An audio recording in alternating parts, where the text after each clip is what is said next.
हजुर नमस्कार, म निरज छेत्री बिएन स्मार्ट सर्भिसमा तपाईहरुलाई स्वागत छ। हामीसँग अहिले क्याननको 3टा 2900 मोडलको प्रिन्टर क्यानन LBP 2900 प्रिन्टर छ। 3टा प्रिन्टर छ क्याननको, सबै एउटै मोडल हो। यो 3टै प्रिन्टरमा के न के समस्या छ र अब हामीले यसको के समस्या हो भनेर चाहिँ अब पहिला हेर्नेछौँ र त्यसपछि अकर्डिङ टु द्याट हामीले चाहिँ यो प्रिन्टरलाई रिपेयर गर्नेछौँ।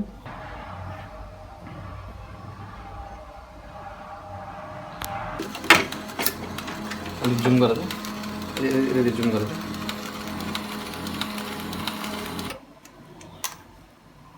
अलि अगाडि ल्याऊ, अलि अगाडि ल्याऊ।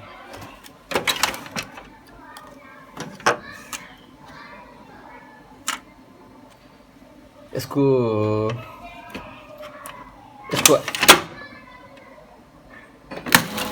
आवाजले चाहिँ हामीले चाहिँ थाहा पाउन सक्छौँ कि यसको चाहिँ हामीले चाहिँ प्रेसर रोलर र यसमा हिटिङ रड कभर टेफ्लोन पेपरमा चाहिँ समस्या छ भनेर चाहिँ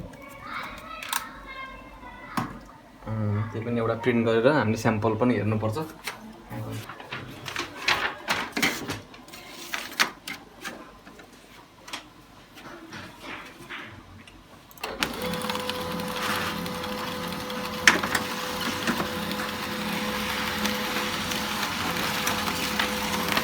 प्रेसर रोलर र टेफ्लोन भित्रको फ्युजर युनिटमा जुन त्यो समस्याले गर्दा चाहिँ यो प्रिन्ट राम्रो प्रिन्ट आएको छैन र पुरै पेपर पनि अलि जले जस्तो भएको छ।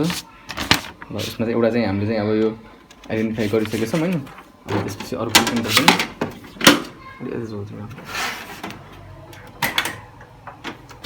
राखेको नम्बर कति रहेको नम्बर 3 हैन। अब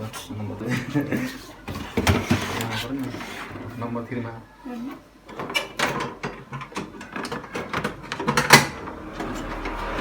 फेरि अर्को प्रिन्टर हामी यहाँ चेक गर्दैछौँ।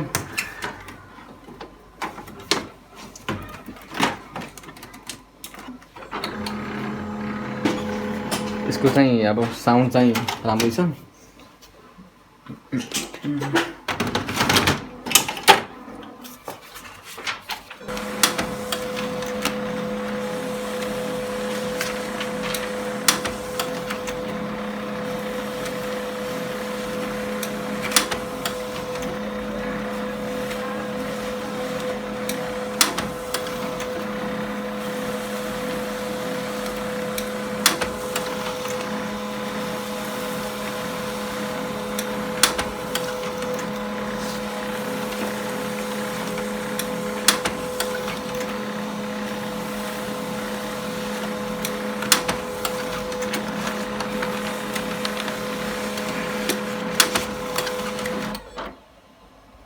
यसरी चाहिँ हामीमा चाहिँ पेपर जाम धेरै प्रिन्ट गर्दा चाहिँ पेपर जाम हुने समस्या छ।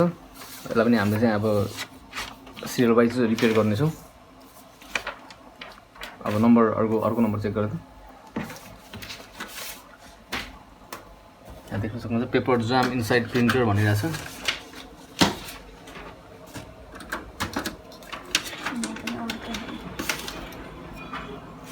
यहाँ पनि पेपर अड्किरहेको छ, तल पनि माथि पनि। यसलाई निको गर।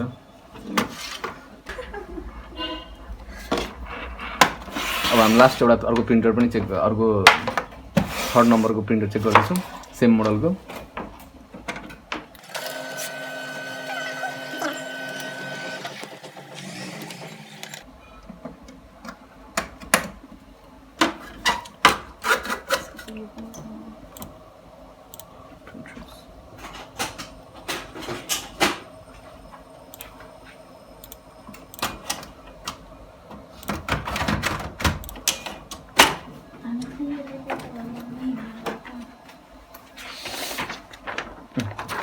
Hello.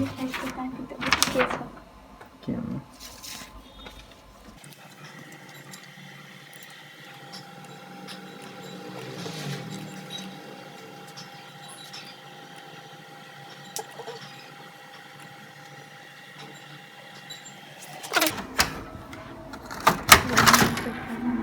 और के पेपर और किस ये तो सामने पे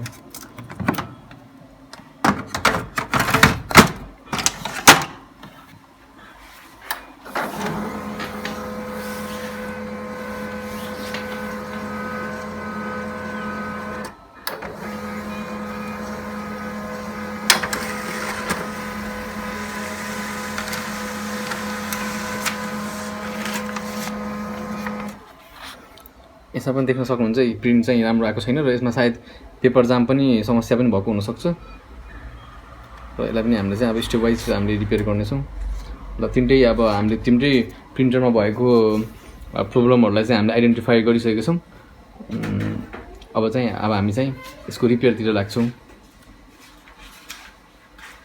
र यो तीनटा प्रिन्टर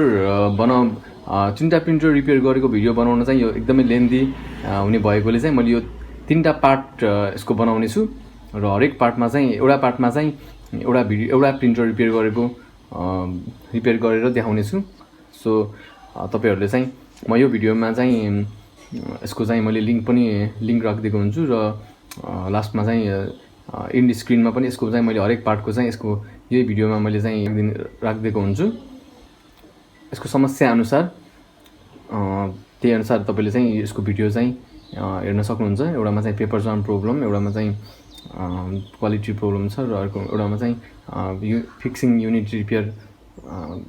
युनिटमा भएको प्रेसर रोलर र टेफ्लन पेपर चेन्ज गरेको भिडियो चाहिँ मैले यसको चाहिँ हरेक तीनटा समस्या छ र तीनटै समस्याको हरेक एउटा समस्यालाई एउटा भिडियोमा मात्र राखेर चाहिँ त्यसरी तीनटा पार्टमा चाहिँ यसलाई म चाहिँ तीनटा पार्टमा तीनटा भिडियो चाहिँ बनाउन गइरहेको छु